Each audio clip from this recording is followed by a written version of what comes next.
Hello दोस्तों।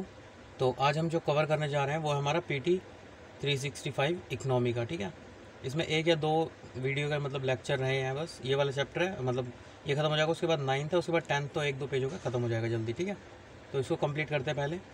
तो देखिए इसमें सबसे पहला टॉपिक क्या है, तो रेलवे में जो है निजी भागीदारी। तो पहली बार ऐसा हो रहा है कि रेलवे में जो निजी भागीदारी है उसको इंक्लूड करा जा रहा है। ठीक है, तो इसके लिए जो है 151 जो आधुनिक ट्रेन है उनको चलाया जाएगा। कितने रूटों पर? 109 रूटों पर। ठीक है, मार्गों पर। तो इसके अंतर्गत जो यात्री ट्रेन सेवा है वो दी जाएगी। उसके लिए निजी क्षेत्र को जो है आमंत्रित किया गया। ठीक है, तो हालिया पहल के बारे में अगर हम बात करें तो इसके अंतर्गत क्या होगा, जो भारतीय रेलवे नेटवर्क है उस पर जो यात्री ट्रेन है उसके संचालन के लिए जो निजी निवेश है इसको आमंत्रित किया गया। ठीक है, इसके अंतर्गत जो है 30,000 करोड़ रुपए का निवेश होगा और इसको 2023 में जो है प्रारंभ किया जाएगा। इसके अंतर्गत कम से कम 16 कोच होंगे एक ट्रेन में और इसकी मैक्सिमम स्पीड मतलब ज़्यादा से ज़्यादा स्पीड कितनी होगी, 160 किलोमीटर प्रति घंटा। उसके अलावा देखिए जो मेक इन इंडिया नीति है, ठीक है, इसके तहत इसे जारी किया जाएगा। मतलब मेक इन इंडिया का मतलब जो इसके जो वो होंगे, जो डब्बे वगैरह होते हैं वो भारत में बनेंगे और उनका जो डब्बे बनेंगे उसके जो मटेरियल यूज़ होगा वो वहाँ के जो स्थानीय घटक होते हैं उसका यूज़ किया जाएगा। ठीक है, मतलब हमारे जो स्थानीय जो वो होंगे लोगों को उसको उनको प्रोत्साहित किया जाएगा इसके उससे इसके ज़रिए। ठीक है, उसके अलावा देखिए निजी संस्थाओं की जिम्मेदारी अगर हम देखें तो वो क्या क्या करेंगी ये देख लेते हैं। तो सबसे पहले वो क्या करेंगी, वित्त पोषण करेंगे एक तो ट्रेनों को। ठीक है, मेनली पर्पज़ हमारा वित्त पोषण का ही है। उसके बाद खरीद करेंगी, संचालन रख रखाव जो है उसका मैनेजमेंट होता है। ठीक है, उसके अलावा देखिए जो ट्रेनों का संचालन है उसमें समयबद्धता, मतलब एक तो पंचुअल हो, है ना, टाइम पे आए टाइम पे जाए, विश्वसनीयता और ट्रेनों के जो रख रखाव होता है वो सब हमारी निजी कंपनियां करेंगी। ठीक है, उसके अलावा जो निजी कंपनियां हैं उनको जो है ट्रेनों के जो किराए और उनका जो स्टॉपेज होता है ना, जहाँ पे रुकती है अलग अलग स्टॉपेज आते हैं, और उन जो ट्रेनों से प्रस्तावित सेवाएं हैं जो सर्विसेज प्रोवाइड होगी ट्रेनों में, उसके समूह भी जो निर्धारित करने की स्वतंत्रता है वो निजी कंपनियों की है। ठीक है, अब इसके अंतर्गत हमारी जो भारतीय सरकार है वो क्या करेगी, तो जो भारत सरकार है वो इसके अंतर्गत जो ट्रेनों के चालक होते हैं ना और उसके अलावा जो गार्ड होते हैं वो हमारे रेलवे के अधिकारी होंगे जो मतलब भारत सरकार द्वारा प्रोवाइड किए जाएंगे। ठीक है, वो इसके अंतर्गत क्या करेंगे, जो ट्रेनों के बुनियादी ढांचे होते हैं उसका रखरखाव इस टाइप के जो कार्य हैं वो करेंगे। ठीक है, तो इसके अलावा देखिए जो सुरक्षा संबंधी अनुमति है वो भी जो हमारी भारतीय रेलवे है वो देगी। ठीक है, उसके अलावा देखिए यहाँ पे निजी कंपनी की अगर हम बात करें तो उन्हें जो मतलब जो कमाई होगी, पैसा भी तो उन्हें चाहिए इसके लिए। मतलब आपने जो रेलवे में मान लीजिए निवेश किया 1,000 करोड़ रुपया, ठीक है, तो आपको भी तो कुछ मिलना चाहिए। तो जो वो मिलेगा वो क्या होगा, जो हमारे ढुलाई शुल्क होता है ना, एक सामान को ढोने का एक जगह से दूसरी जगह पे, या फिर जो ऊर्जा शुल्क होगा, ये सब जो है हमारी निजी कंपनियाँ इनको मतलब वो कलेक्ट करेगी, इनका जो टैक्स आएगा वो लेंगी। ठीक है, तो ऐसा करेंगे, कब तक करेंगी वो, तो 35 वर्ष की अवधि के लिए इन ट्रेनों के संचालन से जो है अनुमति दी गई है, जिसके अंतर्गत ये ढुलाई शुल्क और जो ऊर्जा शुल्क है वो इकट्ठा करेंगे। ठीक है, जैसे कि आपको पता हो कि मेट्रो है जैसे दिल्ली में, तो वो 20 साल की जो है लीज़ पर दी गई थी, मतलब उसके अंतर्गत जो है 49% जो जापान है वहाँ पे जाता है। ठीक है, तो अब 20 साल कंप्लीट होने वाले हैं, तो उसके बाद 100% यहाँ की डीएमआरसी को पैसा उसका जाएगा। ठीक है, अब देखिए उसके बाद अगला टॉपिक क्या दे रखा है, तो रेलवे से संबंधित अन्य जो विकास क्रम है, तो इसके अंतर्गत सबसे पहली जो विकास क्रम की योजना है तो वो कौन सी है, राष्ट्रीय रेल योजना। ठीक है, एनआरपी, नेशनल रेल प्लान। तो इसको क्यों बनाया गया, तो इसके तहत जो रेलवे और उसका व्यवसाय है उसमें सुधार और जो क्षमता है उसकी संबंधी बाधाओं को दूर किया जाएगा। ठीक है, उसके बाद देखिए इसकी विशेषताएं क्या है, तो हमारा जो विज़न 2024 है उसके अंतर्गत जो एनआरपी के तहत ही जो है इसे हिस्से के रूप में लागू किया जाएगा। उसके तहत जो 2024 तक क्या होगा, 100% विद्युतीकरण जो ट्रेन्स वगैरह। उसके अलावा जो भीड़ भाड़ वाले मार्ग हैं उनकी मल्टी ट्रैकिंग शुरू की जाएगी। उसके अलावा परिवहन गति का उन्नयन आदि के त्वरित कार्यान्वयन इसके लिए प्रारंभ किया जाएगा। उसके बाद है जो 2024 के बाद क्या किया जाएगा, जो हमारे ट्रैक्स और जो सिग्नलिंग होते हैं उन परिवहन जो योजनाएं हैं उन पर भी ध्यान दिया जाएगा। ठीक है, उनके लिए भी मतलब योजनाएं बनाई जाएंगी। अब उसके अलावा देखिए जो इसका कार्यान्वयन है उसके लिए निम्नलिखित जो सीमा है वो निर्धारित की गई है। सबसे पहले जो डीएफसी होता है, डेडिकेटेड फ्राइट कॉरिडोर होता है, कहाँ कहाँ पे पूर्वी तट और पूर्व पश्चिम उत्तर दक्षिण इनकी पहचान की जाएगी। ठीक है, इन्हें मतलब स्टार्ट किया जाएगा। उसके बाद देखिए जो रोलिंग स्टॉक होता है, जो रेलवे इंजन के डिब्बे और इंजन होता है आदि के संचालन और स्वामित्व जैसे विषय में निजी क्षेत्र, प्राइवेट सेक्टर को ज़्यादा से ज़्यादा इंक्लूड किया जाएगा ताकि जो पैसे का इनफ्लो मनी का वो ज़्यादा हो सके। ठीक है, तो इस पर जो है बल दिया जाएगा। उसके बाद देखिए 2030 तक हरित रेलवे, ग्रीन रेलवे बाय 2030, तो इसके तहत 2030 तक क्या किया जाएगा, भारतीय रेलवे को हरित रेलवे में रूपांतरण किया जाएगा। तो इसके लिए क्या क्या कदम उठाए गए हैं, तो दिसंबर 2030 तक जो ब्रॉड गेज होते हैं ना, एक तो नैरो गेज होते हैं, और जो मतलब ट्रेन थोड़ी पतली होती है वो नैरो गेज पे होती है, और जो ब्रॉड गेज होते हैं उनकी बीच की जो ये पट्टी बिछी होती है ना लोहे की, ठीक है, ये स्लीपर्स होते हैं, तो इनकी डिस्टेंस ज़्यादा होती है, मतलब ट्रेन का साइज़ बड़ा होता है, ठीक है, कैपेसिटी ज़्यादा होती है, तो उनका विद्युतीकरण किया जाएगा, ठीक है। उसके अलावा देखिए जो स्वच्छ ऊर्जा है उसको बढ़ाने और भारतीय रेलवे के ईंधन बोझ को कम करने के लिए आरंभ की गई पहले।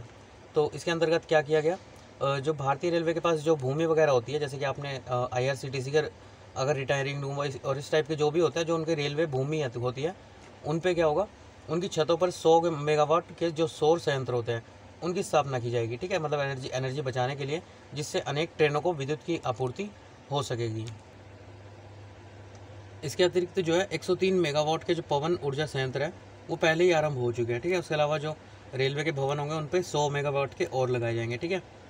उसके अलावा देखिए जो ईंधन की बचत के लिए 505 जोड़ी ट्रेन जो है उस पर हेड ऑन जनरेशन इसमें परिवर्तित किया जाएगा। हेड ऑन जनरेशन क्या होता है, एक तरह का जनरेटर होता है ये, उसमें क्या करते हैं, जो हमारी ऊपर से लाइनें जाती हैं, तार जाती हैं, वहाँ से जो विद्युत होती है उसको कलेक्ट करके यहाँ पे स्टोर कर सकते हैं, ठीक है। तो वो स्टोर करके फिर बाद में जैसे जब मूव करती है ट्रेन, तो हमारी जो सर्विस प्रोवाइड होता है ना, पंखा हो गया, लाइट होगी ट्रेन में, वो सब इसके द्वारा दी जाती है, ठीक है। तो इसको इंस्टॉल किया जाएगा। तो पहले जैसे हम जो यूज़ करते थे वो एक तरह से जनरेटर होते थे, जिसमें मतलब काफ़ी ईंधन की जो है खपत होती थी, ठीक है। अब इससे क्या है, डायरेक्ट हम उसी के हेड ऑन जनरेटर का यूज़ करके उसको जो है कन्वर्ट कर पाएंगे, बिजली को मतलब स्टोर कर पाएंगे। उसके अलावा जो HOG है उसमें पावर जनरेटर कारों का उपयोग करने के बजाय ओवरहेड जो इलेक्ट्रॉनिक आपूर्ति है उससे विद्युत प्राप्त की जाती है, ठीक है। तो जनरेटर वगैरह होते हैं उसका यूज़ ना करके हम ऊपर से जो बिजली जा रही है उसी का यूज़ कर लेते हैं। अब देखिए रो ट्रेन सर्विस, तो ये क्या है, रो ट्रेन सर्विस। तो आपने ट्रेन वगैरह में देखा हो तो कहीं जैसे मालगाड़ी होती है उसमें बीच के जो डब्बे है लास्ट के फ्लैट होते हैं बिल्कुल, है ना, ऐसे समतल होते हैं, उन पर कुछ नहीं होता, ना तो ऊपर डब्बा होता ना कुछ होता, ठीक है।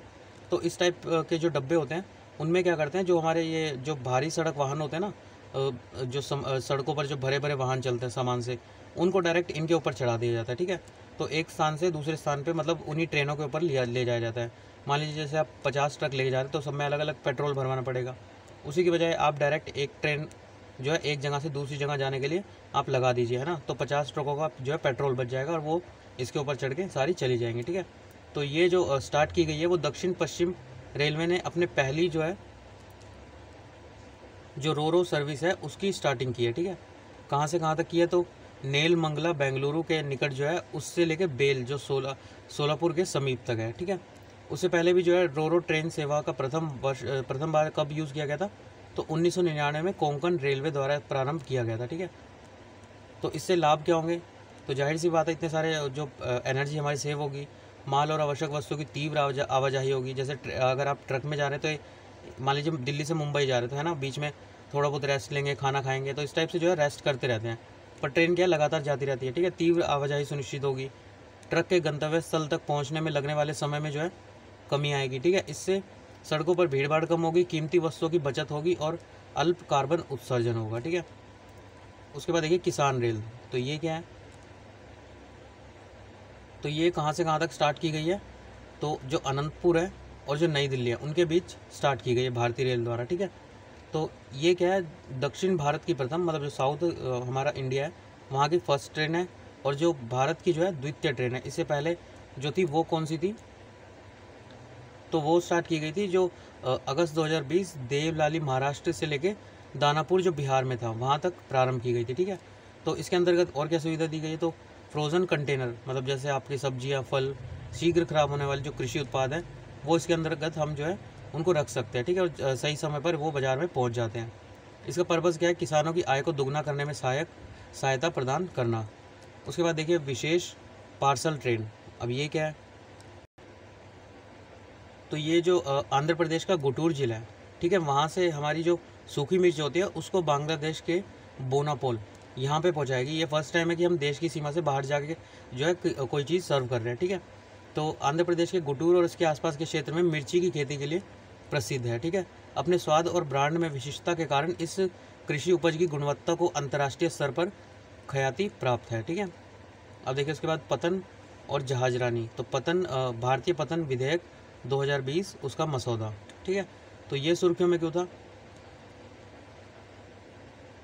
क्योंकि जो हमारा मंत्रालय है पतन, पोत, परिवहन और जलमार्ग मंत्रालय, इसने मतलब जो ये मसौदा है इसको पब्लिकली मतलब सार्वजनिक रूप से जारी कर दिया, ठीक है, मतलब अलग अलग राय वगैरह लेने के लिए। तो इस मसौदे के विधेयक के विषय में हम देख लेते। तो इसने किसकी जगह पे आया है? तो पहले जो 1908 में था भारतीय पतन अधिनियम, उसको निरस्त करके ये प्रतिस्थापित इसने किया है, ठीक है। अब इसकी विशेषता क्या है पोर्ट की? देखिए यहाँ फिगर में हमारे सारे इंपॉर्टेंट पोर्ट दिखा रखे हैं, कोलकाता, पारादीप, विशाखापट्टनम, चेन्नई, तूतीकोरिन, ये सारे हमारे क्या है यहाँ पे देखिए, ये कांडला गुजरात पे, ठीक है। तो ये सारे हमारे मेजर पोर्ट हैं, ठीक है। तो इस जो विधेयक है उसकी प्रमुख विशेषताएं क्या है? तो इस विधेयक में एक जो समुद्री पतन नियामक प्राधिकरण है, मैरीटाइम पोर्ट रेगुलेटरी अथॉरिटी, इसको बनाया जाएगा, ठीक है। यह क्या करेगा? निम्नलिखित कार्यों का संपन्न करेगा। तो सबसे पहले क्या कार्य करेगा? तो जो केंद्र सरकार है उसको राष्ट्रीय पतन नीति और योजना से संबंधित जितने भी मामले होंगे उसमें जो है अपनी सजेशन देगा, परामर्श देगा। उसके अलावा हमारा जो पतन है उसको डेवलप करने के लिए जो अल्पकालिक और जो दीर्घकालिक योजना है उसको तैयार करेगा ये, ठीक है। उसके अलावा क्या करेगा? तो जो भारतीय हित है, अर्थव्यवस्था के हित है, उसको पूरा करने के लिए जितने भी हमारे जो प्लानिंग एजेंसीज हैं उनको जो है एकत्रित करेगा, उनका डाटा, ठीक है। उनको मतलब एक साथ एक मंच पे लाएगा, उनका डाटा जो है कलेक्ट करेगा, ठीक है। उसके अलावा जो तटीय राज्य सरकार है, राज्य समुद्री बोर्ड है, अन्य हितधारक हैं, इनके परामर्श से जो राष्ट्रीय पतन नीति और राष्ट्रीय पतन योजना इसका निर्माण करेगा, ठीक है। उसके अलावा देखिए लास्ट में क्या है, ये जो है अधिनियम, ये समुद्री पतन अधिकरण और समुद्री पतन अपीलीय अधिकरण, इनको जो है इनका मतलब गठन करेगा, इन जो अधिकरण है, ठीक है। ये क्या करेंगे? जितने भी प्रकार की जो प्रतिस्पर्धा विरोधी प्रथाएं हैं उन पर रोक लगाएंगी, और त्वरित एवं वहनीय शिकायत निवारण तंत्र, ये तो ऐसा पॉइंट हो गया, आप कोई भी अगर वो देखते हैं तो उसके सॉल्यूशन वगैरह को आपको मिल जाएगा। एक शिकायत निवारण तंत्र जो है बनाएगा, इन दोनों के द्वारा ये कार्य किए जाएंगे। उसके बाद देखिए पतन के बाद महापतन प्राधिकरण विशेष विधेयक 2020, इसके अंतर्गत जो हमारे मेजर पोर्ट होते हैं ना, ठीक है, मेजर पोर्ट मतलब मुख्य जो पोर्ट हैं उनके बारे में ये सिर्फ, ठीक है। तो इसको 2020 जो है पारित किया गया है अधिकरण को, विधेयक को। तो इसके बारे में जो मुख्य वो हैं वो बातें वो देख लेते हैं क्या क्या है। तो जो ये विधेयक है इसके अंतर्गत क्या होगा? जो भी हमारे मेजर पोर्ट है ना, जो महापतन है, उनका नियमन, उनका संचालन और नियोजन के जो प्रावधान होते हैं उनको शामिल किया गया है, ठीक है। जिससे क्या होगा, इस विधेयक से इन बंदरगाहों को क्या मिलेगा? अधिक स्वायत्ता, मतलब फ्रीडम इन्हें दी जाएगी, ठीक है। उसके अलावा ये किसको प्रतिस्थापित करेगा? तो महापतन जो न्यास अधिनियम 1963 का था, ठीक है। इसका पर्पज़ क्या है, उद्देश्य क्या है? तो विकेंद्रीकरण निर्णय, मतलब जो छोटे छोटे जो हमारे वो हैं अधिकरण है उनको पावर देना, ठीक है। इसमें विकेंद्रीकरण जो निर्णय होगा, और जो महापतन के अभिशासन में व्यावसायिकता है, ठीक है, प्रोफेशनलिज्म है, उसको बढ़ावा देना, ठीक है। इस विधेयक की अगर प्रमुख विशेषताएं हम देखें तो इसके लिए जो है इन महापतन के लिए एक जो बीपी है, board of major port authority, महापतन प्राधिकरण बोर्ड, इसका गठन किया जाएगा, जो कि क्या करेगा? तो वो इन बंदरगाहों को जो प्रशासन, नियंत्रण और जो मैनेजमेंट प्रबंधन है उसकी शक्ति उसमें निहित होगी, ठीक है। तो ये जो बोर्ड बनाएंगे वो जो हमारा करंट में board of trust, port trust है, इसको प्रतिस्थापित कर देगा, ठीक है। उसके अलावा देखिए, और इसके अलावा इसके अंतर्गत क्या किया गया? तो जो महापतन है उनके लिए एक जो टैरिफ अथॉरिटी होता है ना, उसको दोबारा से पुनर्परिभाषित करेंगे, क्योंकि अब जो निजी जो कंपनी है वो आ गया इसके अंतर्गत, ठीक है। तो उन्हीं को जो है बीपीए की अथॉरिटी दी जाएगी। जो बीपीए है उसको क्या करेगा? वो प्रशुल्क निर्धारित करने की शक्ति इसके अंतर्गत दी गई है, ठीक है। तो प्रशुल्क जितने होंगे, टैरिफ होंगे, वो ये जो बीपीए है वो वसूल करेगा। तो देखिए इसको पावर क्यों दी गई है बीपीए को? क्योंकि जो निजी जो कंपनी है वो आके इसको खरीदेंगे, है ना, बोली लगाएंगे, तो जितनी पावर इसके पास होगी उतनी ज़्यादा उसकी बोली लग जाएगी, ठीक है। तो इसके पर्पज़ से इसे एक जो है संदर्भ प्रशुल्क होगा, मतलब एक मानक जो प्रशुल्क होता है वो तय किया जाएगा, ठीक है। उसके बाद देखिए जो इसका प्रयोजन है वो प्रमुख जो बंदरगाह है उसमें एक गवर्नेंस मॉडल या फिर सुशासन मॉडल, उसको वैश्विक अभ्यास के अनुरूप भूस्वामी जो बंदरगाह मॉडल है उसके रूप में पुनः प्रस्तुत करना है। अब जो ये होता है लैंडलॉर्ड पोर्ट मॉडल, ये क्या होता है? ये बंदरगाह का स्वामित्व बंदरगाह प्राधिकरण के पास रहता है, जो मतलब वहाँ का प्राधिकरण होगा ना बंदरगाह का, ये उसके पास रहता है, ठीक है। तो जो इंफ्रास्ट्रक्चर होते हैं उसको निजी फर्मों को, जो प्राइवेट सेक्टर आते हैं उनको लीज पर दिया जाता है, मतलब किराए पर दिया जाता है। जो कार्गो होता है उसके प्रबंधन के लिए अपने स्वयं की जो सुपर स्ट्रक्चर है वो प्रदान करते हैं इसके अंतर्गत इसे। तो अगर एक सिंपल लाइन में समझे तो लैंडलॉर्ड पोर्ट मॉडल होता क्या है, जो निजी फर्म होते हैं ना, जो हमारे जो गवर्नमेंट होती है वो जो निजी फर्म है उसको जो है पूरा बंदरगाह दे देते हैं कि आप इसके ऊपर अपना खुद का एक सुपर स्ट्रक्चर बनाइए, मतलब खुद की टैक्स वसूल करने की एक नीति बनाइए, ठीक है। इसके अंतर्गत वो टैक्स वसूल करते हैं और बदले में जो लैंडलॉर्ड पोर्ट होता है ना सरकार का, उसको निजी संस्था से कुछ जो है राजस्व का एक हिस्सा दे दिया जाता है, ठीक है। अब इसके बाद देखिए, तो जो हमने जो 1963 का महापतन न्यास अधिनियम था जिसको प्रतिस्थापित किया, इनमें कुछ कंपैरेटिव जो सुधार किए गए हैं उनको देखते हैं, ठीक है। ये 2020 का, ये 1993 का, ठीक है। तो देखिए सबसे पहले महापतन प्राधिकरण, इसके बारे में देख लेते हैं। तो जो 2020 वाला हमारा अधिनियम था उसके अकॉर्डिंग क्या था, जितने भी मेजर पोर्ट थे या फिर महापतन थे उनके लिए एक जो है महापतन प्राधिकरण बोर्ड बनाया गया, हर एक के लिए अलग अलग, ठीक है। उसके अलावा ये बोर्ड क्या थे, मौजूदा पतन न्यास जो था उसकी जगह पर बनाए गए। अब अगर 1963 वाले की बात करें तो ये क्या था, इसके अंदर जो भी मैनेजमेंट होती थी ना, प्रबंधन होता था, वो बोर्ड ऑफ जो पोर्ट ट्रस्ट था इसके द्वारा होता था। और ये किसके द्वारा नियुक्त किए जाते थे, तो केंद्र सरकार द्वारा, ठीक है। उसके अलावा देखिए संरचना की बात करें तो जो 2020 वाला है उसमें एक अध्यक्ष है, एक उपाध्यक्ष शामिल होगा, ठीक है। दोनों के लिए एक चयन समिति की सिफारिश पर जो केंद्र सरकार है उसके द्वारा इनके लिए एक चयन समिति नियुक्त की जाएगी, ठीक है। अन्य संबंधित तथ्य अन्य सदस्य देख लेते हैं। तो इसमें क्या है, जो भी जिस भी राज्य में वो होगा, जो पोर्ट है हमारा पतन जो है, तो उसका क्या होगा, रेलवे मंत्रालय, रक्षा मंत्रालय और सीमा शुल्क विभाग, इसका जो है एक एक सदस्य तीनों डिपार्टमेंट में से इसमें नियुक्त होगा, ठीक है। उसके अलावा इस बोर्ड में 2 से 4 जो है स्वतंत्र सदस्य होंगे और प्रमुख पतन प्राधिकरण के कर्मचारियों के हितों का एक प्रतिनिधित्व करने वाले 2-2 सदस्य होंगे, ठीक है। उसके अलावा अगर हम इसकी बात करें 1963 वाले की, तो इसमें जो बोर्ड ऑफ पोर्ट ट्रस्ट है उसकी संरचना में जो केंद्र सरकार होते हैं ना, वो एक अध्यक्ष नियुक्त करती है, ठीक है। तो यहाँ पे भी केंद्र सरकार नियुक्त करती है और यहाँ पे भी, ठीक है, दोनों में सेम ही है। तो पर उपाध्यक्ष वहाँ पे एक होता है जो 2020 में अब हुए हैं, और 63 में एक या एक से अधिक हो सकते हैं, ठीक है। उसके अलावा अन्य सदस्य उतने व्यक्ति जितना केंद्र सरकार द्वारा समय समय पर वाणिज्यिक, समुद्री विभाग, सीमा शुल्क विभाग और रक्षा सेवाओं में विनिर्दिष्ट करे, जो केंद्र सरकार नियुक्त करती है, इसमें वो सब थे, ठीक है। अब देखिए इसकी अगर शक्तियों की बात करें तो इसके अंतर्गत जो हमारा जो बोर्ड होता है उसको ये शक्ति होती है, मतलब अनुमति होती है कि जो उसके पास पैसा या जो उसके एसेट या आस्तियाँ होती हैं उनका वो यूज़ उसके विकास पे लगाए, जो भी बंदरगाह है उसके विकास पर उसको पैसे को लगाए, ठीक है। इसके अलावा देखिए तो इसके लिए जो है जो बोर्ड होता है वो नियम भी बना सकता है, जैसे कि जो पतन संबंधी गतिविधियाँ हैं, जो हमारा वो होता है पोर्ट होता है, बंदरगाह होता है, और जो सेवाओं के लिए पतन की अस्थियाँ हैं, जो उसके एसेट होते हैं, एसेट या अस्थि आपको पता हो क्या होता है, उसकी उपलब्धता की घोषणा कर सकता है। मतलब वो घोषणा कर सकता है कि यहाँ पे जो है इतना एसेट है और इतना हमारे पास जो है मैनेजमेंट करने के लिए इतना पैसा है, ठीक है। उसके अलावा जो नए पतन और जो जेट्टियाँ होती हैं, मतलब जहाँ से हमारे जो ये छोटे छोटे जो वो होते हैं ना शिप होती हैं वो चलती है, ठीक है, वो जेट्टी हो जाती है, उसको स्थापित करने जैसी जो इंफ्रास्ट्रक्चर की सुविधा है उसका विकास करना, ठीक है। उसके अलावा अगर 1963 में देखें तो ऋण लेने की शक्ति थी इनके पास, ठीक है। कर्मचारियों के संदर्भ में जो विनियम बनाते हैं उसकी शक्ति थी इनके पास, ठीक है। कार्य निष्पादित करने और जो अप्लायंसेज होते हैं उसका मैनेजमेंट करने, मतलब जो इनके पास सामान होता है वहाँ पे उसका मैनेजमेंट करने की शक्ति थी। लैंडिंग स्थलों और जो स्नान घाट थे उसके संदर्भ में शक्ति थी, ठीक है। जैसे घाटों पे जो स्नान घाट लेडीज़ के लिए बना देते हैं तो उनकी शक्ति थी। उसके अलावा समुद्र में जाने वाले जो जलपोत होते हैं उनको जो है डाक घाटों आदि का उपयोग करने का आदेश देने की बोर्ड की शक्ति थी,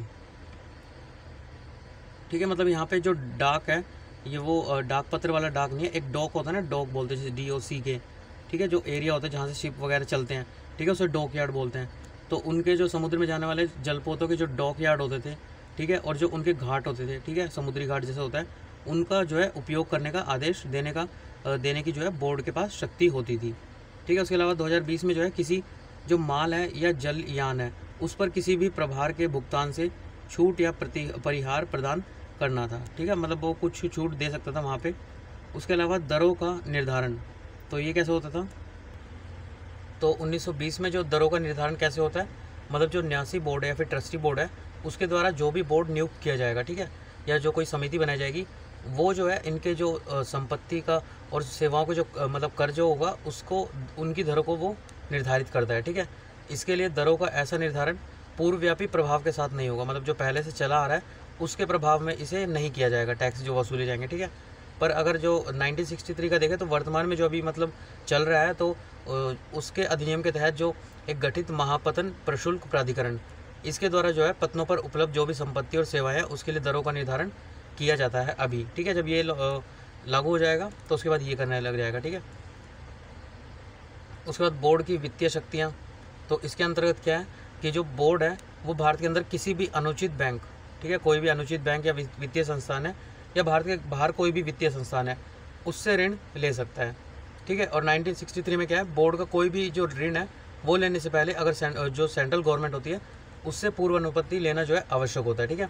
पर इसमें एक जो 2020 वाला इसमें एक कंडीशन हो रहा है कि जो उसके पास पूंजी भंडार है, ठीक है, जो पतन बोर्ड है उसके पास जो भी पूंजी भंडार है वो उसके 50% से अधिक ऋण के लिए बोर्ड को जो है केंद्र सरकार से अनुमति लेनी होगी, ठीक है। अगर वो मान लीजिए उसके पास 100 करोड़ है तो उसे अगर 50 करोड़ से ऊपर का लोन लेना है, ठीक है, तो उसे जो है केंद्र सरकार से अनुमति लेनी होगी।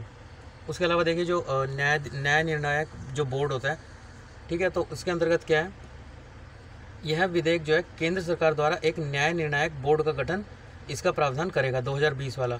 और 63 में क्या था, इस भूमिका के लिए जो महापतन प्रशुल्क प्राधिकरण है उसका गठन किया गया था, जो ऊपर मतलब टैक्स का जो निर्धारण करता है उस वही जो है इसका प्राधिकरण का जो है गठन करेगा, ठीक है, न्याय निर्णय बोर्ड का।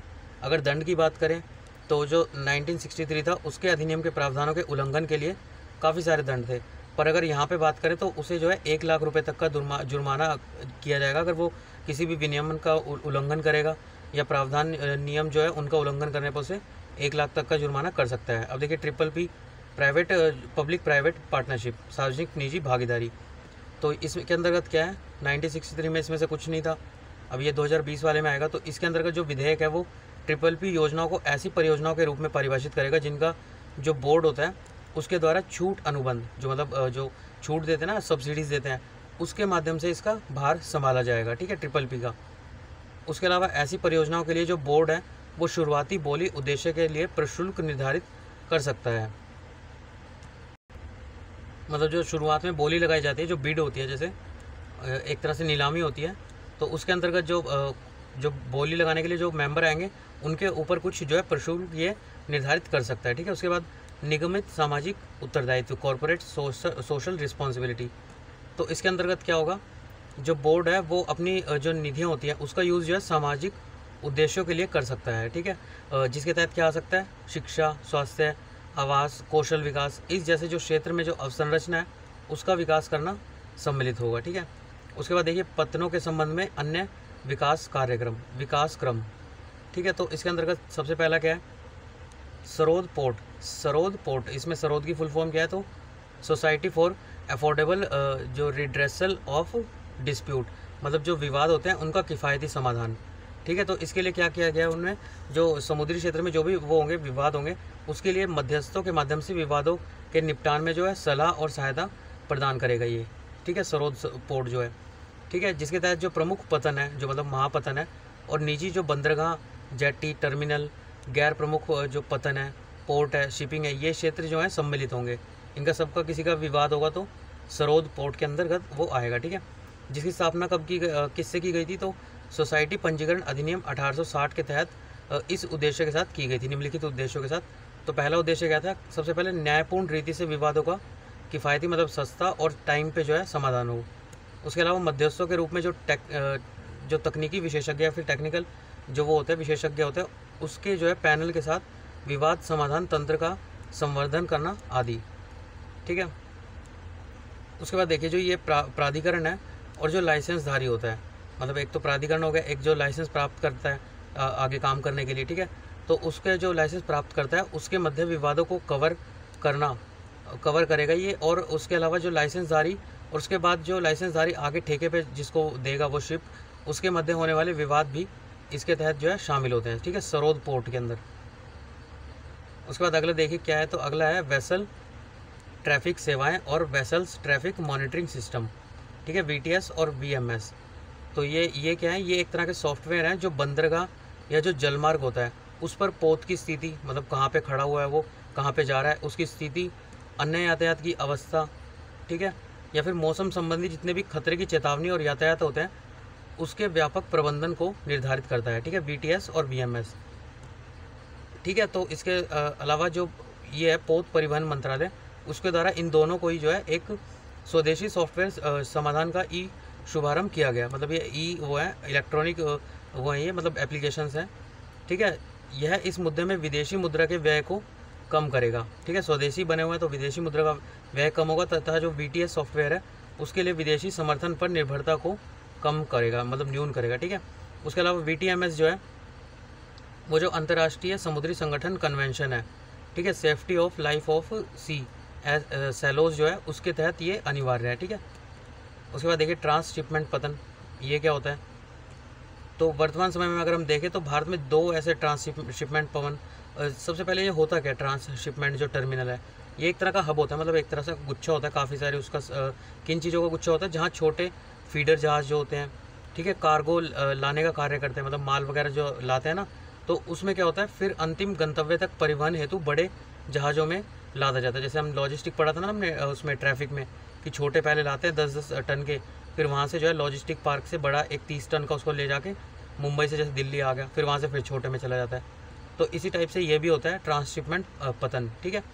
तो इसमें क्या है, अभी ये 2 पतन जो है कार्यरत है, जिसमें पहला कौन सा है, कोचीन में वल्लारपदम, और दूसरा कौन सा त्रिवेंद्रम में विजिजम, ठीक है, ये पतन है। पर इससे पहले भी प्रस्तावित एनायम जो पतन है वो तीसरा प्रमुख ट्रांसशिपमेंट पतन होगा, इन फ्यूचर होगा, अभी तो 2 ही हैं, ठीक है। तो यह एक ऐसा पतन होता है जो ओरिजिन होता है उसका और जो गंतव्य है, मतलब एक तो स्टार्ट हुआ जहाँ से ओरिजिन और एक गंतव्य जो मतलब डेस्टिनेशन होता है, उन बिंदुओं से जुड़ा होता है, ठीक है, ट्रांसशिपमेंट पतन जो है। उसके अलावा जो बड़े जहाज होते हैं उसके कारण क्या होता है, इकोनॉमी ऑफ स्केल उसकी जो है प्राप्ति होती है, तथा ये संचालन संबंधी लागतों और आयातकों के माल ढुलाई की दरों को जो है कम करते हैं। मतलब वही सेम जब जो हमने ऊपर पढ़ा था, जैसे हम जो ट्रैफिक में पढ़ा था हमने, मतलब तो बड़े बड़े जहाज़ों को, जैसे छोटे छोटे जहाज़ों को जो है बड़े जहाज़ पे ले जाया जाता है, जिससे जो है हमें इकनॉमी की प्राप्ति होती है, इकनॉमी ऑफ स्केल की, ठीक है। तो इसके अलावा जो आत्मनिर्भर भारत अभियान है, इसके तहत जो पोत परिवहन मंत्रालय है वो जो कंटेनर कार्गो होते हैं, जो माल को ले जाने काम करते हैं, उसको भेजने और प्राप्त करने के लिए जो है एक विदेशी हब पर भारत की निर्भरता को समाप्त करेंगे, ठीक है। उसके लिए जो ट्रांसमिशन हब है उसके रूप में पतन विकसित करने की योजना बना रहा है, ठीक है। उसके बाद अगला देखिए क्या है, नेशनल लॉजिस्टिक पोर्टल मरीन, ठीक है, NLP मरीन। तो ये क्या है,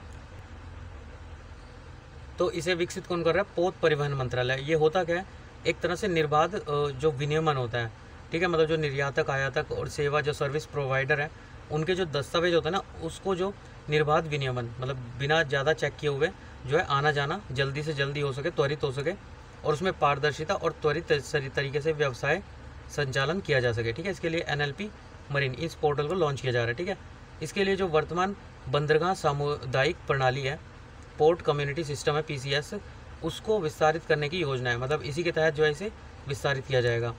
यह जो पोर्टल है वो शिपमेंट की जो घरेलू स्तर पर निगरानी करेगा, स्वतः सीमा शुल्क समाशोधन करेगा, और संरक्षकों के साथ ऑनलाइन लेन देन इत्यादि जैसी गतिविधियां संपर्क करेगा। मैक्सिमम चीज़ों में मतलब यही हो रहा है, और सब चीज़ों को ऑनलाइन किया जा रहा है। सबसे बड़ा एक शिकायत निवारण तंत्र, ठीक है। इस टाइप के 2-3 पॉइंट है, ये मेंस में आपके काफ़ी काम आएंगे जब आप आंसर लिखेंगे। इसे व्यवसाय करने में क्या होगा, सुगमता आएगी, और उसको सुविधाजनक बनाने और भारत को जो अंतर्राष्ट्रीय व्यापार है उसके मामले में सर्वाधिक लागत प्रभावी व प्रतिस्पर्धी देशों में से एक बनाने के लिए ये विकसित किया जा रहा है, ठीक है। ये सारी हमारी मतलब योजनाएं जो विकसित की जा रही हैं, ठीक है। उसके अलावा देखिए न्यूज़ में रहे पोर्ट, सबसे पहले एक तो वधावन पतन, चिदम्बनार, कोलकाता पतन और पारादीप पतन, ठीक है। ये 4 पोर्ट थे जो चर्चाओं में रहो, तो चारों के बारे में आपको जानना जरूरी हो जाता है, ठीक है। अब उसके अलावा देखिए पहला क्या है, वधावन पतन। तो ये क्या है, जो पर्यावरण वन और जलवायु परिवर्तन मंत्रालय, उसने जो महाराष्ट्र में वधावन पतन है, कहाँ पे है ये, महाराष्ट्र में है, उसकी स्थापना की स्वीकृति दे दी है, ठीक है। अब इसके बारे में देख लेते हैं क्यों मतलब क्यों महत्वपूर्ण है ये। तो जो ये वधावन जो पतन है उसको कंपनी अधिनियम के तहत जो है कॉरपोरेट पतन के रूप में स्थापित किया जाएगा। कॉरपोरेट के कैसे, मतलब जैसे हमने ऊपर लैंडलॉर्ड पोर्ट पढ़ा ना, जहाँ पे निजी कंपनियों का जो स्वामित्व होता है और बदले में वो अपना कुछ % जो है सरकार को दे देती है, बोर्ड को उसके, ठीक है। तो उसी टाइप से इसे लैंडलॉर्ड पोर्ट के रूप में विकसित किया जाएगा, ठीक है, जिसमें जो पतन कंपनी द्वारा मूलभूत जो पतन अवसंरचना का निर्माण किया जाएगा, जबकि निजी कंपनी द्वारा जो है सार्वजनिक निजी साझेदारी इस प्रणाली के तहत बर्थ, टर्मिनल, संबंध, सुविधाएं उनका निर्माण किया जाएगा। ठीक है, उसके अलावा देखिए दूसरा क्या है, तो दूसरा है चिदम्बनार पतन। तो इस पतन पर, तो सेकंड क्या है, चिदम्बनार पतन। ठीक है, ये क्या है, इस पतन पर जो डायरेक्ट पोर्ट एंट्री होता है, ठीक है, उसकी सुविधाएं 24/7 दी जाएगी, जिसके अंतर्गत जो औद्योगिक माल से भरे हुए जो सील कंटेनर होते हैं उनको मतलब निर्यात करने की स्वीकृति सुनिश्चित करेगा। ठीक है, इससे क्या होगा, इसकी त्वरित और लागत प्रभावी स्वीकृति को बढ़ावा मिलेगा। ठीक है, जो भी माल हम निर्यात कर रहे हैं। जो ये है वीओ चिदम्बनार पोर्ट ट्रस्ट, ये क्या था, इससे पहले नाम क्या था, तो तूतीकोरिन पोर्ट ट्रस्ट था। ठीक है, जिसको बदल के ये कर दिया गया, जो कि 12 प्रमुख पत्तनों में से एक था और स्थित कहाँ पे है, तमिलनाडु में। ये महाराष्ट्र में है MH में, ये TN में है तमिलनाडु में। ठीक है, चिदम्बनार। उसके बाद देखिए अगला कौन सा है, कोलकाता पतन। इसके बारे में आपने सुना ही होगा। तो इसके अगर रूट की बात करें तो जो चट्टग्राम पतन है वहाँ से होते हुए जो कोलकाता बंदरगाह है उससे कहाँ तक, अगरतला तक जो प्रथम कंटेनर पोत है उसको रवाना किया जाएगा। ठीक है, चट्टग्राम, कोलकाता, अगरतला। यह भारत एवं बांग्लादेश के जो बीच है संपन्न उस समझौते के अंतर्गत हुआ है, जिसके तहत जो भारत है उसके पारगमन कार्गो की आवाजाही के लिए चट्टग्राम और जो मोंगला पतन है उसके उपयोग की अनुमति दी गई। ठीक है, यह जो है जो बांग्लादेश है उसके माध्यम से उत्तर पूर्वी, ठीक है, हमारा उत्तर पूर्वी जो वो है राज्य है, उन क्षेत्रों को जोड़ने के लिए वैकल्पिक और लघुतम मार्ग होगा। ठीक है, उसके बाद देखिए अगला जो लास्ट है कौन सा है, तो पारादीप पतन। पारादीप आपने फिगर में भी देखा होगा। तो मतलब ऊपर से हमने फिगर देखा था ना इस टाइप से, तो यहाँ पे पारादीप था। तो इसके अंतर्गत क्या है, जो केंद्रीय मंत्रिमंडल है उसने जो पारादीप बंदरगाह है, ठीक है, केंद्रीय मंत्रिमंडल ने पारादीप बंदरगाह में जो बड़े आकार के पोत होते हैं ना, ठीक है, बड़े आकार के जो बंदरगाह है उसके जो आवागमन को सुविधाजनक बनाने के लिए इसे जो पश्चिमी गोदी है, मतलब डॉकयार्ड है जो उसके सहित जो बंदरगाह है उसकी आंतरिक सुविधाओं को मजबूत और उन्नत करने के लिए परियोजना को स्वीकृति प्रदान की है। ठीक है, जो ये परियोजना है वो बंदरगाह पर जो कार्यभार होता है, ठीक है, जिसकी वजह से बिजी रहता है पोर्ट, उसको कम करने तथा समुद्री मालवहन में कमी करने में जो है सहायता प्रदान करेगी। इससे कोयले का आयात सस्ता होगा और साथ ही रोजगार के अवसरों का भी सृजन होगा। ठीक है, उसके बाद देखिए अगला टॉपिक क्या है, बस ये यहीं तक था। उसके बाद अगला है अंतर्देशीय जलमार्ग, इनलैंड वाटरवेज। ठीक है, तो इसके बारे में देख लेते हैं। तो ये सुर्खियों में क्यों है, क्योंकि हाल ही में जो पोत परिवहन मंत्रालय है उसने 3 साल के लिए जो है जो जलमार्ग उपयोग शुल्क होता है उसको माफ़ कर दिया है। ठीक है, वाटरवेज यूजेज जो चार्जेस होते हैं उसको माफ़ किया गया है। तो इसके बारे में कुछ तथ्य देख लेते हैं। तो ये माफ़ क्यों किया गया, ताकि जो केंद्र सरकार है वो क्या चाहती है, वो प्रोत्साहन करना चाहती है लोगों को कि जो ये मार्ग है वो वहनीय पड़ते हैं, मतलब सस्ते पड़ते हैं और पर्यावरण अनुकूल भी होते हैं। मतलब एक बार जैसे लोग इस पर आने जाने लग जाएंगे, यहाँ से सामान ढोने लग जाएंगे, तो उसके बाद क्या होगा, कुछ टाइम बाद अगर आप टैक्स लाएंगे तो उन्हें इतना फील नहीं होगा। ठीक है, इसकी वजह से उन पर जो है शुरू में अभी उन्हें प्रोत्साहित करने के लिए इसे माफ़ किया गया है। ठीक है, तो वर्तमान में क्या है, जो भारतीय अंतर्देशीय जलमार्ग प्राधिकरण है, ठीक है, IWAIC, इसके द्वारा जो राष्ट्रीय जलमार्ग है, जैसे NH3 ये दिखा रखा है ना, इस टाइप के NH4 NH5 ये सारे राष्ट्रीय जलमार्ग हैं, तो इन पर जो है अंतर्देशीय मालवाहक पोतों के संचालन पर WUC अधिरोपित किया है। ठीक है, तो हालांकि जो यह ट्रैफिक मूवमेंट है तो उसमें भी ये प्रशासन और उसके यातायात के संग्रह में बाधक के रूप में कार्य करता है ना, क्योंकि देखिए अगर कहीं पे आप कहीं पे कर वसूल करें तो वहाँ पे क्या होता है, ट्रैफिक मतलब हो जाता है, शिप वगैरह आते जाते हैं। ठीक है, तो मालवाहक पोतों को जो आवाजाही होता है उन पर टैक्स जो लगाते हैं, ठीक है, तो इससे बढ़ता भी था। तो इसकी वजह से भी क्या पता कि हो सकता है कि वहाँ पे अगर इसको कम करने के लिए, ट्रैफिक को कम करने के लिए इसको 3 साल के लिए फ्री किया गया हो। ठीक है, तो इसके अंतर्गत जो IWAI है वो भारत में जलमार्गों का एक प्रभारी सांविधिक प्राधिकरण है। ठीक है, तो इनके बारे में देख लेते हैं। भारत के जो है नेविगेबल जलमार्ग, नौगम्य जलमार्ग की कुल लंबाई कितनी है, 14,500 किलोमीटर है, जिनमें नदियाँ, नहरें, जो पश्चिम जल होता है, बैकवाटर जिसे बोलते हैं, क्रीक आदि शामिल है। ठीक है, तो ये देखिए ऊपर फिगर में हमारे दिखाए गए हैं जितने भी नेशनल वाटरवेज हैं। ठीक है, थोड़ा सा इन्हें जूम करके फिगर को आप देख सकते हैं, आपके पास PDF होगी। जैसे NW1 गंगा का 1620 किलोमीटर है ना, उसके बाद NW2 891 किलोमीटर, ये धुबरी और सादिया पे जो है जोड़ता है इनको, ठीक है। तो इस टाइप से एटलीस्ट शुरू के 5 आपको आप विकीपीडिया पे जाके सर्च करेंगे तो आपको शुरू के 4 या 5 तो अच्छी तरह से पढ़ लीजिए, ठीक है। क्योंकि NH5 जो है लास्ट ईयर हमने पढ़ा था करंट अफेयर में, तो इस टाइप से कहीं ना कहीं अगर आ जाए क्वेश्चन तो आप उसे टिक करके आ जाएँ, ठीक है। उसके अलावा देखिए जो नेशनल वाटरवेज एक्ट है 2016 का, उसके अंतर्गत क्या था, भारत सरकार ने देश में राष्ट्रीय जलमार्ग के रूप में 111 जलमार्ग घोषित किए थे, ठीक है, 111 घोषित किए थे।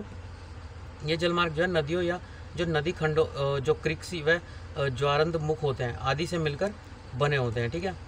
तो भारत के जो परिवहन क्षेत्र है उसमें अंतर्देशीय परिवहन की हिस्सेदारी 0.5% है सिर्फ, ठीक है। जबकि यह नीदरलैंड में 42% है। मतलब जो हम परिवहन से जो मतलब माल वगैरह ढोते हैं तो उसमें जो हमारे ये जल की है वो 0.5%, जबकि नीदरलैंड में 42% है, चीन में 8.7% है और संयुक्त राज्य अमेरिका में 8.3% है, यूरोप में 7% है, ठीक है। प्रमुख अवधारणा एवं सुर्खियों में रही संस्थाएं, तो ये कौन सी है। सबसे पहले हस्तांतरणीय विकास अधिकार TDR, ट्रांसफरेबल डेवलपमेंट राइट्स, ठीक है। तो इनके बारे में थोड़ा सा देख लेते हैं। तो देखिए सबसे पहले क्या है, जो TDR है, तो ये जो TDR होता है ना, ये एक तरह का जो भूमि का शीघ्र अधिग्रहण होता है उसकी सुविधा के लिए एक तंत्र प्रदान करता है, ठीक है। जिसके अंतर्गत जैसे कि आपने अगर हुड्डा के फ्लैट देखे हो, जो मतलब हरियाणा में हुड्डा है, तो वो क्या करता है आगे और पीछे मकान में कुछ मतलब रेशियो होता है कि 65% 65% पे आप जो है कंस्ट्रक्शन करेंगे और बचे वो 35 आपको खाली छोड़ना होता है। तो वो क्यों छोड़ना होता है, तो इन फ्यूचर मान लीजिए जैसे अगर पॉपुलेशन बढ़ती है तो सरकारों को अगर रोड जैसे बढ़ाने होते हैं तो वो क्या करते हैं, जो आगे का एरिया होता है ना वो उन्हें कुछ पैसे दे के और उनसे जो है वापस ले लेते हैं, ठीक है। सरकार मतलब इस रेशियो पे काम कर दिया, ठीक है। तो ये भी उसी तरह की एक योजना तंत्र होता है ये TDR, जो सरकार द्वारा जो भूमि होती है उसका अधिग्रहण इसके तहत किया जाता है, ठीक है। जैसे कि इस प्रकार के जो विकास अधिकारी होते हैं जो इसके अंतर्गत आते हैं, वो विकास अधिकार प्रमाण पत्र के रूप में जारी किए जाते हैं और जो स्वामी होते हैं ना उनको उसके अलावा जो अतिरिक्त फ्लोर एरिया रेशो होता है वो प्रदान करते हैं, ठीक है। जो अतिरिक्त जो भूमि का जो एरिया दिया जाता है वो देते हैं जिन्हें सरकार द्वारा तय किया जाता है, ठीक है। तो TDR व्यवस्था के तहत सरकार जो विकास अधिकारी होते हैं उसके प्रतिफल में जो भूस्वामी होते हैं उनसे भूमि का अधिग्रहण करती है। इन अधिकारों को जो है भूस्वामी को हस्तांतरित किया जाता है, ठीक है। उसके अलावा देखिए CITIIS, तो city investment to innovate integrate and sustain कार्यक्रम, ठीक है। तो इसके बारे में देखते हैं ये क्या है। तो इसका पर्पज़ क्या है, तो विभिन्न मतलब परियोजनाएं होता है उनको लागू करता है, जैसे कि एकीकृत नवाचार संचालित और संधारणीय जो शहरी अवसंरचना परियोजना होती है, ठीक है, उनको जो है लागू करने में ये सहायता प्रदान करता है। जो एक कार्यक्रम होता है वो अनुदान रूपी जो वित्तीय सहायता होती है उसके माध्यम से जो चयनित शहर होंगे, जो चुनिंदा शहर होते हैं, उनको ऋण और तकनीकी सहायता इसके अंतर्गत प्रदान की जाती है, ठीक है। इस परियोजना को जो है किसके द्वारा ये कार्यरत है, तो NIUA, national institute of urban affairs, ठीक है। तो याद रखिएगा CITIIS किसके द्वारा जो है कार्यरत है, NIUAI जो कार्यक्रम प्रबंधन इकाई द्वारा समन्वित और प्रबंधित किया जा रहा है, ठीक है। उसके अलावा जो है CITIIS जो है वो MOUHA जो आवास एवं शहरी कार्य मंत्रालय, फ्रांसीसी विकास एजेंसी और यूरोपीय संघ इसके द्वारा क्या है समर्थित है, इन तीनों के द्वारा, ठीक है। उसके अलावा देखिए अगला क्या है, तो नागर विमानन सुरक्षा bureau BCAS, bureau of civil aviation security, इसके बारे में आपने पहले भी कहीं ना कहीं ज़रूर पढ़ा होगा, ठीक है। तो इसके बारे में देखते हैं। तो देखिए ये क्या है, ये एक नागरिक जो उड्डयन सुरक्षा है उसके लिए एक विनियामक प्राधिकरण है, ठीक है, जिसका हेडक्वार्टर कहाँ है, नई दिल्ली में स्थित है, ठीक है। इसका जो मुख्य उत्तरदायित्व है वो भारत में जो अंतर्राष्ट्रीय और जो घरेलू विमानपत्तन है उन पर नागरिक उड़ानों की जो सुरक्षा है वो सुनिश्चित करने के लिए जो उसके स्टैंडर्ड्स या मानक एवं उपाय है उसको निर्धारित करना है, ठीक है। तो इसकी अध्यक्षता जो है जो महानिदेशक होते हैं उनके द्वारा की जाती है, जो नागर विमानन ब्यूरो के महानिदेशक होते हैं। इसे पांडे समिति की अनुशंसा के आधार पर स्थापित किया गया था, ठीक है। उसके बाद देखिए अगला टॉपिक क्या है, तो विमानन क्षेत्र के लिए निवेश मंजूरी प्रकोष्ठ, investment clearance cell for aviation sector. तो इसके बारे में देख लेते हैं थोड़ा सा। तो जो ये है नागर विमानन मंत्रालय, उसने जो घरेलू विमान उद्योग है उसमें निवेश को आकर्षित करने और विभिन्न निवेश प्रस्तावों में तीव्रता लाने के लिए एक एकल खिड़की प्रदान करने के, मतलब सबको इकट्ठा करके एक ही उस पर जो प्लेटफॉर्म पे लाना, उसके रूप में कार्य करने हेतु ICC की स्थापना की थी, ठीक है। आईसीसी क्या है, तो इन्वेस्टमेंट क्लियरेंस सेल, ठीक है। तो इसके अंतर्गत जो है 10 सदस्यीय आईसीसी अध्यक्षता की जो एमओसी है, नागर विमानन मंत्रालय, जो उसके संयुक्त सचिव कौन बने, अंबर दुबे द्वारा की जाएगी। ज्ञातव्य है कि आईसीसी की घोषणा 2020 से 21 की जो केंद्रीय बजट था उसमें की गई थी, ठीक है। तो बस ये चैप्टर यहीं पे कंप्लीट होता है, 8 चैप्टर। उसके बाद 9 है और 10 ऑलमोस्ट 2.5 पेजेस का है, ठीक है। अगर आप सबका थोड़ा सपोर्ट रहा तो इसे मैं कल ही अब ख़त्म करा दूंगा, तो हमारी उसके बाद इकनॉमी भी ख़त्म हो जाएगी, ठीक है। और पॉलिटी ख़त्म हो ही चुकी है, तो 2 टॉपिक हमारे कंप्लीट हो चुके हैं। उसके बाद देखते हैं किसमें जो है एनवायरनमेंट या फिर साइंस टेक में एक से एक को कंप्लीट कराएंगे। तब तक के लिए आप एक कोना पकड़िए, एक किताब पकड़िए और क्या करते रहिए, पढ़ते रहिए, ठीक है। और अगर पसंद आता तो लाइक सब्सक्राइब कीजिए and have a good day. और उसके अलावा जो हमारी जो करंट अफेयर है वो ना तो 14 जून की आई थी, ठीक है, इनसाइट की, और उसके अलावा अभी तक 18 जून की भी नहीं आई है, जबकि कल रात आ जानी चाहिए थी। तो देखते हैं उसके बाद कब आती है, अभी चेक करूँगा मैं, अगर आई होगी तो उसे जो ग्रुप है उस पर अपलोड कर दूँगा, ठीक है। Okay, have a good day.